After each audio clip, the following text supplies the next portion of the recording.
Opinion HD की videos देखने के लिए हमारा चैनल सब्सक्राइब कीजिए और पेज को भी लाइक कीजिए ताकि आप हमारी आने वाली तमाम वीडियोस से बाखबर रह सकें। अस्सलाम वालेकुम, मैं हूं मोहम्मद बिलाल रफ़ीक और आप देख रहे हैं ओपिनियन एचडी। आज़ाद जम्मू कश्मीर की जो सियासी सूरत हाल है उसमें ठहराव हुकूमत बनने के बावजूद नहीं आ सका। कभी कुछ तो कभी कुछ हो रहा है। आजकल कुछ नया चल रहा है। जैसे कल तक खबर थी कि नवाज लीग आईनी तरमीम से पीछे हट गई है तो कुछ और लोग आगे आ गए हैं। आज ये खबर हुई कि मेंबरान असम्बली को वोट देने के लिए आज़ाद कर दिया गया, यानी एक आर्डिनेंस जो सदारती आर्डिनेंस लाया गया है। इससे पहले जो इलेक्शन एक्ट 2020 था उसमें फ्लोर क्रॉसिंग की जो हद मुकर्रर थी मेंबरान असम्बली के लिए उन पर लागू हो जाता था फ्लोर क्रॉसिंग। चूँकि इसीलिए आपको याद होगा कि सरदार तनवीर इलियास भी इस पे कोई कानून उस वक्त तो लाना चाह रहे थे, लेकिन चीज़ें बड़ी मिक्सअप सी हो रही हैं। लेकिन एक आर्डिनेंस लाया गया, मेंबरान असम्बली को इजाज़त दे दी गई है कि वो अपने अपने पॉलिटिकल पार्टीज़ के अंदर रहकर जो फॉरवर्ड ब्लॉक है उसको आईनी तौर पर बना सकते हैं, उसको कानूनी तौर पर बना सकते हैं। उन पर कोई कदगन नहीं होगी कि वो क्या कर रहे हैं। यानी आज़ाद कर दिया गया तमाम मेंबरान असम्बली को। ये एक आर्डिनेंस आया, इससे एक जो आज़ाद कश्मीर की जो मौजूदा सियासत है इसने एक नया रुख ले लिया। इसके अलावा आज बात होगी जो आईनी तरमीम का मामला है वो कहाँ तक जाएगा, क्योंकि उसके बगैर तो आज़ाद कश्मीर की हुकूमत जो है वो ना तो स्टेबल हो सकती है, ना ही लाइन में लगे हुए मेंबरान असम्बली को वजारतें जो वो देख रहे हैं वो मिल सकती हैं। इसके अलावा सदर रियासत का मुआवजा वक्ती तौर पर क्यों रोका गया, इस पर गुफ्तगू होगी। आज ये तीन अहम मौज़ूआत हैं। इन तीन अहम मौज़ूआत पे गुफ्तगू करने के लिए हमारे साथ मौजूद हैं सीनियर सहाफ़ी मुर्तज़ा दुरानी साहब। इनसे गपशप करेंगे और चीज़ें कुछ हम शेयर करेंगे, कुछ इनसे लेंगे कि क्या इनके पास क्या खबरें हैं। वेलकम कहता हूँ दुरानी साहब। बड़ी अहम खबर थी आज, ये जो ऑर्डिनेंस आ गया है, ये ऑर्डिनेंस लाने की क्या ज़रूरत पड़ गई ऐवान सदर को इस सूरत हाल में, ये बताइएगा। बहुत शुक्रिया बिलाल साहब। असल में आपको पता है कि आज़ाद कश्मीर असम्बली ने एक एक्ट पास किया था 2020 का जिसे आज़ाद जम्मू और कश्मीर इलेक्शन एक्ट कहा जाता है। उसमें जो है वो पार्टी वाबस्तगी जो है वो मेंबरान असम्बली के लिए ज़रूरी थी कि वो अपनी जो जमात है या अपनी पार्टी है उसके अलावा किसी और पार्टी के साथ अलायंस भी नहीं कर सकते थे, ना वो किसी पार्टी में शामिल हो सकते थे। तो इस ऑर्डिनेंस में उनको जो है ये कम से कम इस हद तक जो है रिलीफ मिल गया इस ऑर्डिनेंस से कि अब वो अपनी पार्टी के परचम तले एक अपना ब्लॉक, अपना फॉरवर्ड ब्लॉक या अपना एक ग्रुप बना सकेंगे ताकि फिर उन पर किसी किस्म की आईनी जो है वो ठीक हो गया। लेकिन दुरानी साहब इसकी इस वक्त क्या जरूरत पेश आई कि हुकूमत को ये क्यों करना पड़ गया? देखिए, आपको पता ही है कि पिछले अरसे में जो सरदार तनवीर इलियास साबिक वज़ीर-ए-आज़म के नायल होने के बाद पीटीआई के अंदर बहुत बड़े जो है 3-4 ग्रुप बन गए थे। उसके बाद जो है वो पार्लिमानी पार्टी डिवाइड होगी, तकसीम होगी 3-4 ग्रुपों में। तो अब ये मसला दरपेश था कि फॉरवर्ड ब्लॉक जो है वो प्राइम मिनिस्टर को सपोर्ट कर रहा है या पीटीआई सपोर्ट कर रही है। पीटीआई का मतलब ये है कि वो इमरान खान पीटीआई का दूसरा नाम है, तो इमरान खान की पार्टी पीटीआई है, वो सपोर्ट कर रही है, या पीटीआई फॉरवर्ड ब्लॉक जो है वो चौधरी अनवार उल हक साहब को सपोर्ट कर रहा है। तो अब ये वाजे हो जाएगा जो लोग पीटीआई फॉरवर्ड ब्लॉक का हिस्सा होंगे वो चौधरी अनवार उल हक साहब के साथ होंगे और जो पीटीआई के साथ होंगे वो इमरान खान की साइड पे होंगे। तो इसलिए अब दो तरह की जो है तकसीम जो है वो वाजे होगी और इस ऑर्डिनेंस से फॉरवर्ड ब्लॉक का ऐलान करना जो है ना वो आसानी रहेगी उनको, वज़ीर-ए-आज़म को और उनके ग्रुप को। अच्छा ठीक है, ये मामला तो हो गया। अब हमें जाहिर सी बात है, लेकिन ये इस पे ये बताइएगा, ये क्या ये नहीं समझते आपके जो सियासी निज़ाम है रियासत का, ये इस पे बड़े मुस्तकबिल में बुरे असरात हो सकते हैं? जो इस वक्त एक्टिविटीज़ चल रही हैं पार्टीज़ के अंदर, फॉरवर्ड ब्लॉक, जोड़ तोड़, ये सारा कुछ, ये जो सियासी नक्शा है ये तो इस पे बड़ा फर्क डालेगा। आप क्या समझते हैं? देखिए, ये तो जमहूरी रवायात रही हैं, सियासी रवायात हैं। अगर मेंबरान असम्बली चाहते हैं कि उनका लीडर ऑफ हाउस जो है वो इस काबिल नहीं रहा कि वो हाउस को रन कर सके, रियासत को चला सके वज़ीर-ए-आज़म की हैसियत से, तो उनको ये इख्तियार होना चाहिए कि वो मिल के जो है वज़ीर-ए-आज़म की तब्दीली ला सकें। ये क्या बात है, ये तो डिक्टेटरशिप होगी कि एक वज़ीर आज़म जो है वो बनीगाला से या जरदारी हाउस से या फिर रायवंड से नामजद हो जाता है। हमारे मेंबरान असेंबली को स्ट्रेंथन करने के लिए, उनकी राय का एहतराम करने के लिए मेरा ख्याल है कि इस तरह की कानून साजी होनी चाहिए। अच्छा ठीक है, आईनी तरमीम जो है वो चूंकि हुकूमत ने जो अपने गोल्स तय कर रखे थे कि हमने ये गोल्स अचीव कर लेने हैं, फलां दिन हमने ये कर लेना है, वो सारा कुछ वक्त इधर उधर हो गया है। आईनी तरमीम का मामला किए बगैर हुकूमत जो है वो कदम नहीं बढ़ा सकती है। जो लोग साथ आए हैं वो अकोमोडेट नहीं हो सकते। अब आईनी तरमीम में आप क्या समझते हैं, जोड़ तोड़ में लगे हुए हैं प्राइम मिनिस्टर भी, ग्रुप्स भी, कि किसी तरीके से हम जो दो तिहाई अक्सरियत है वो पूरी कर लें, तो क्यों ताखीर हो रही है? आप क्या समझते हैं कि अभी तक पूरे जो नंबर गेम है वो पूरी नहीं कर पाए प्राइम मिनिस्टर या ये गवर्नमेंट ऑफ पीडीएम? मैंने आपके प्रोग्राम में पिछले हफ्ते ये बात गुजारिश की थी कि पीएमएलएन ने ये आईनी तरमीम 13वीं तरमीम उनका क्रेडिट है, फारूक हैदर साहब जो प्राइम मिनिस्टर से उनका क्रेडिट है, मियां नवाज शरीफ का क्रेडिट है, शायद खाकान अब्बासी जो प्राइम मिनिस्टर से उन्होंने आखिरी दिन था उनका वजारत उज़्मा का, उन्होंने आखिरी जो दस्तखत किए थे वो आजाद कश्मीर की 13वीं तरमीम थी।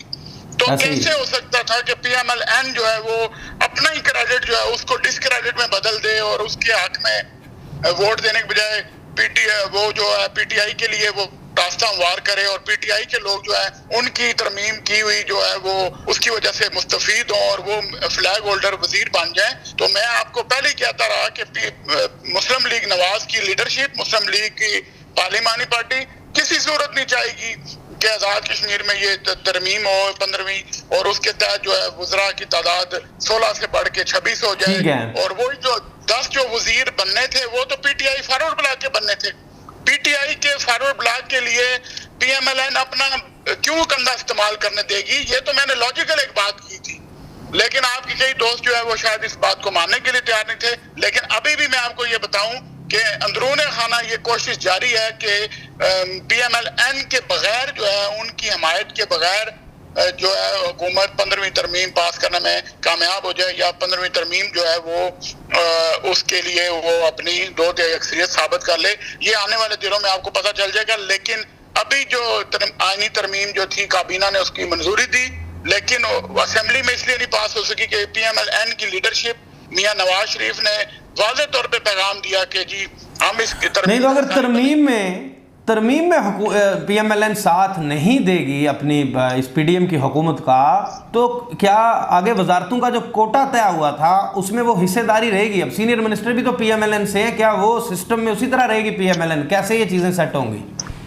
देखें, ये तो पीएमएलएन के साथ ऑलरेडी सेटल है रेशो कि पीएमएलएन के जो है वो 4 वजीर बनेंगे, पीपल्स पार्टी के 6 वजीर बनेंगे और 6 पीटीआई के फॉरवर्ड ब्लॉक से बनेंगे। 16 वजीर यहाँ पे पूरे हो जाते हैं। अब पीएमएलएन को क्या जरूरत है कि उनके पास 7 मेंबरान असेंबली हैं, उसमें से 2 जो मेंबर हैं उनके राजा फारूक हैदर और शाह गुलाम कादर साहब, वो तो कोई वजीर बनना नहीं चाह रहे क्योंकि एक तो पार्टी प्रेसिडेंट है, दूसरे जो है एक्स प्राइम मिनिस्टर हैं। उनके पास रह जाते हैं टोटल 5 मेंबर। 5 मेंबरों में से 4 जो है वजीर बन रहे हैं। एक उनकी खातून जो रिजर्व सीट पे नसारा बासी हैं, वो किसी टाइम पे कोई पार्लिमानी सेक्रेटरी बन जाएंगी या किसी असेंबली की कमेटी की चेयरमैन बन जाएंगी।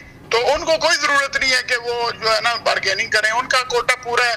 4 वजीर उनके बन जाएंगे, 2 जो उनके एमएलए वजीर बनना नहीं चाहते, एक एमएलए खातून जो है वो किसी जगह एडजस्ट हो जाएगी, इसलिए उनका कोई प्रॉब्लम नहीं है। पावर शेयरिंग फार्मूला तय है उनके लिए पहले से।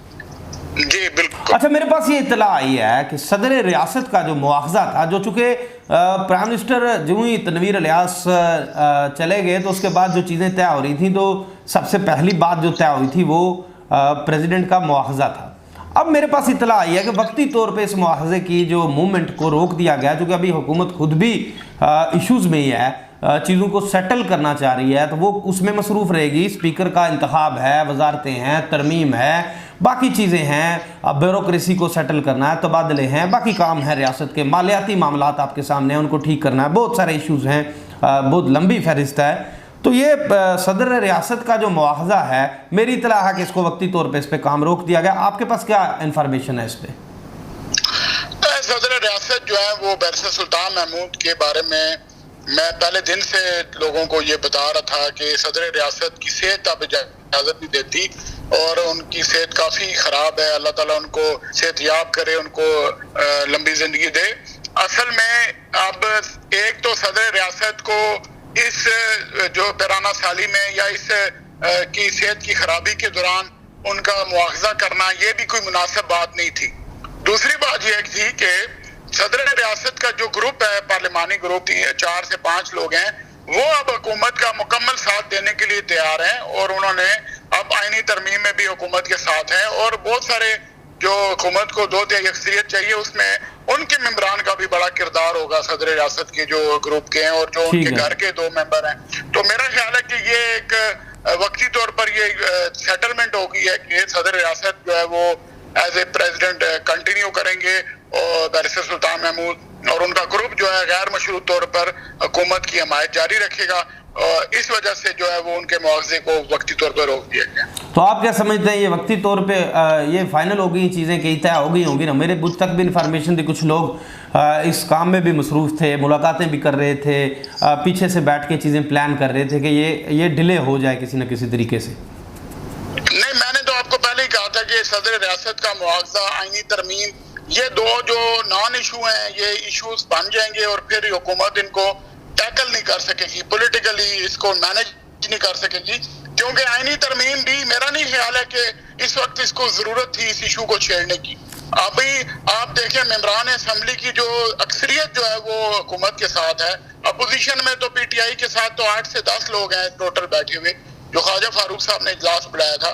उसके बाद जो है 41 की तादाद जो है या 40 की है, जिसमें से एक हसन इब्राहिम साहब को अगर निकाल दें तो 40 की तादाद बन जाती है। 40 जो मेंबरान असेंबली है वो हुकूमत का पार्ट है इस वक्त। ठीक है। 48 जो है उन्होंने तो चौधरी अनवार उल हक साहब को वोट भी दिया हुआ है, तो इसलिए इस वक्त जरूरत नहीं थी आईनी तरमीम की। लेकिन फिर भी मुस्तहकम हुकूमत के लिए कि सिस्टम रन करे तो ज्यादा वजीर हों ताकि ब्लैकमेलिंग कम हो लोगों की और पार्टियों की भी, तो इसलिए आईनी तरमीम लाने का फैसला किया गया। लेकिन अभी तक जो है वो इसमें कुछ मेंबरान की तादाद हुकूमत को जो है उसमें कमी है, 3 से 4 मेंबर की जरूरत है। शायद वो पीटीआई से उधार लेके अदम वक्ती तौर पर जो है वो तरमीम कर लें और वही मेंबरान फिर वापस अपोजिशन में बैठ जाए।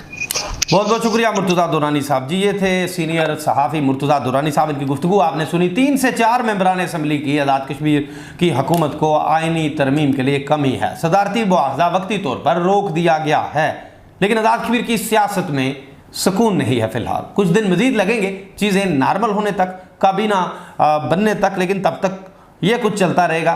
ये आप भी देखिए और लोग भी देख रहे हैं और यही कुछ अब सामने है। देखिए आगे क्या होता है। इसी के साथ मुझे दीजिए इजाज़त। अल्लाह हाफ़िज़।